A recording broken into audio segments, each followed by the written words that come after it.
Hi everybody, hope you're doing well. Today I wanted to talk about more questions and answers that you have submitted. So I'm going to touch upon a few, okay? Hope you're ready.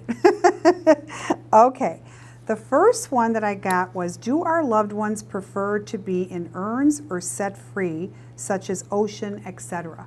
Great question. Matter of fact, when I do in-person sessions, a lot of times the loved ones will come through and tell me exactly where they want to be placed. Where do they want to be spread? I can always tell who is cremated and who has been buried because they tell me. So a lot of times I will get the loved ones saying, yeah, we don't know what to do. We don't know where to go. And then all of a sudden I'll start seeing things that their loved one will tell me, and it's quite beautiful.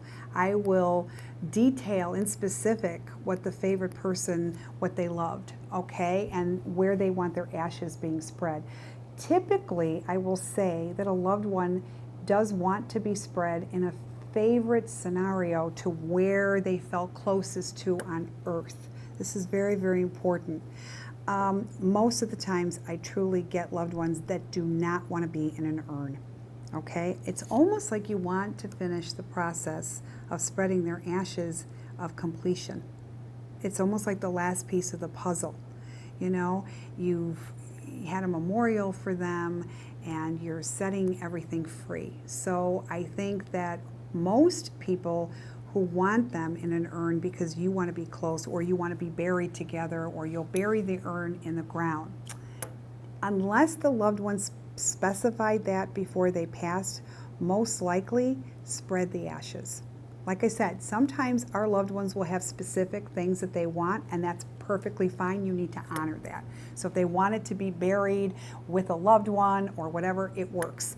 But for those that never said anything and you don't know what to do, that's when I say spread them.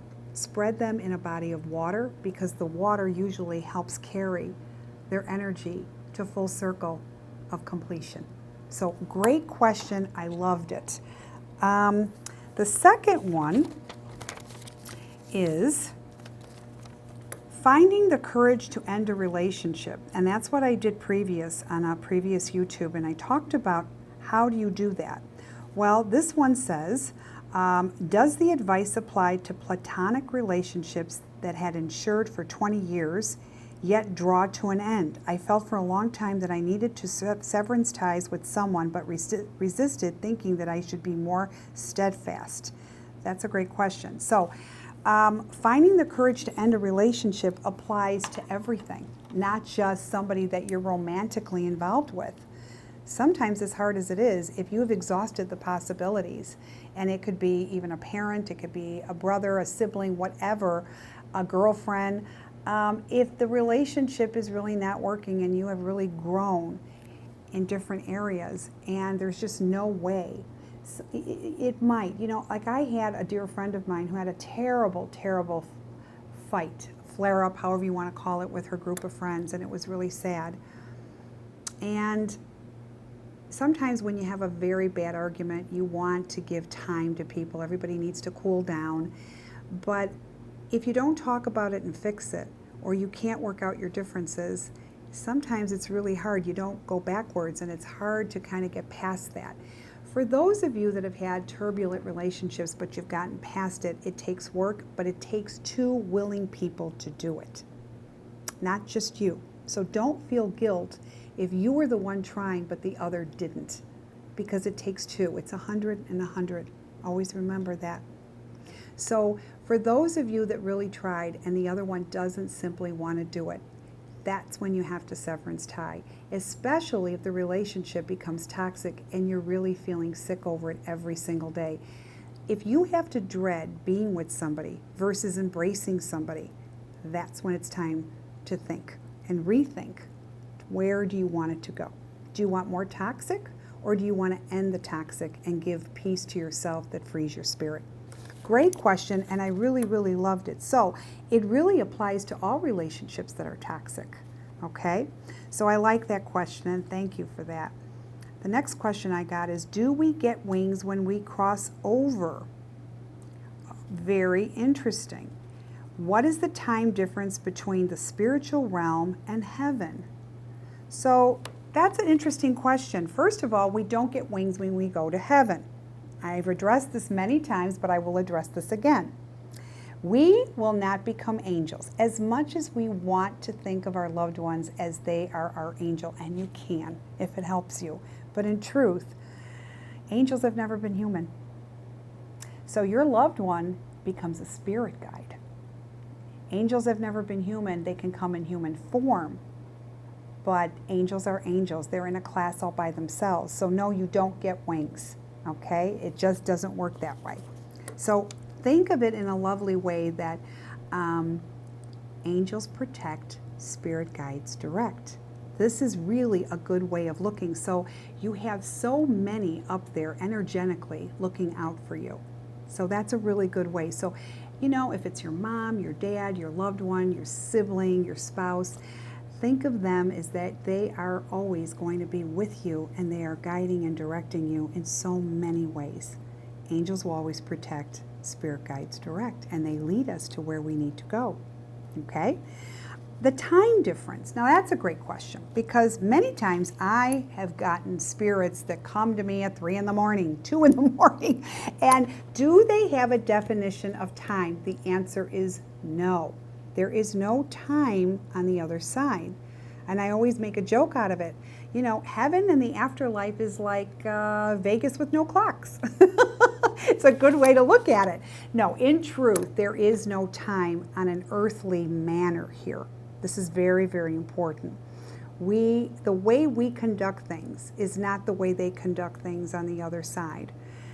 You know, 60 years can be 6 months for them. You're going to say, really? Yes. A lot of times people say, what do my loved ones do? What are they doing over there? Well, you know, they're not having fun and games either. They're at peace, but the peace turns into how you can learn. So there's a lot of our spirits, you know, our loved ones, they literally are learning up there how to be better souls for soul growth. This is a very important thing. And we get groomed for the next lifetime to come when we are ready. Everything is free will. How we want to learn, how much we want to learn, and when we want to come back. This is something extremely important. So the time difference, no. Spirits love to roam. They really do. Some are active, some are not active. They look in on us. They look in on us silently, and sometimes the children, sometimes the animals, they will see us, and sometimes we don't. We don't feel anything, but keep in mind they are there. I get a lot of people that say, well, is my husband with me all the time? No, not all the time. Don't feel upset because, like I said, spirits have work to do up there.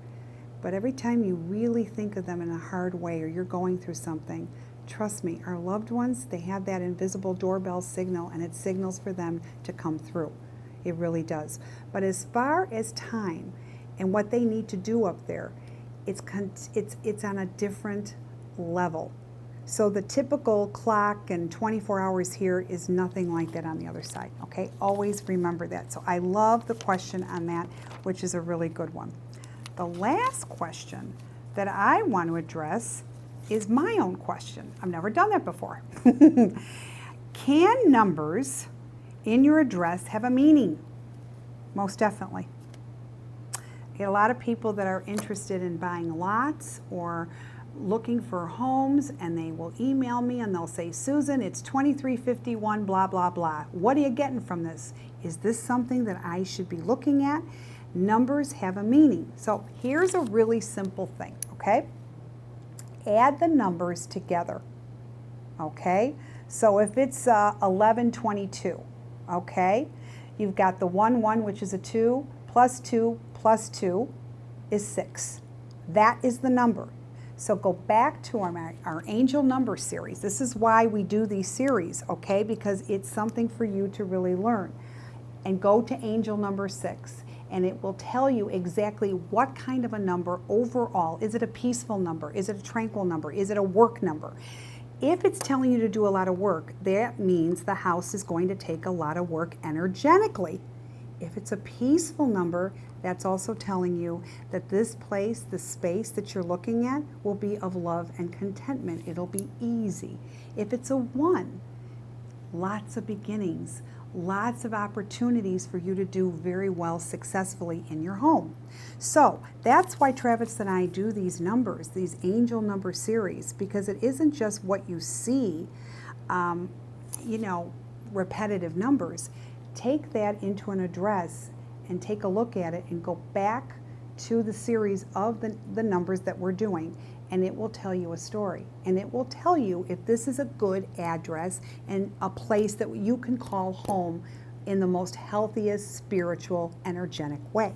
Okay, so I was thinking about that and I thought, you know what, I'm going to have a question. I'm going to address it. And that was why I wanted to talk about numbers, and do addresses have meaning? Most definitely.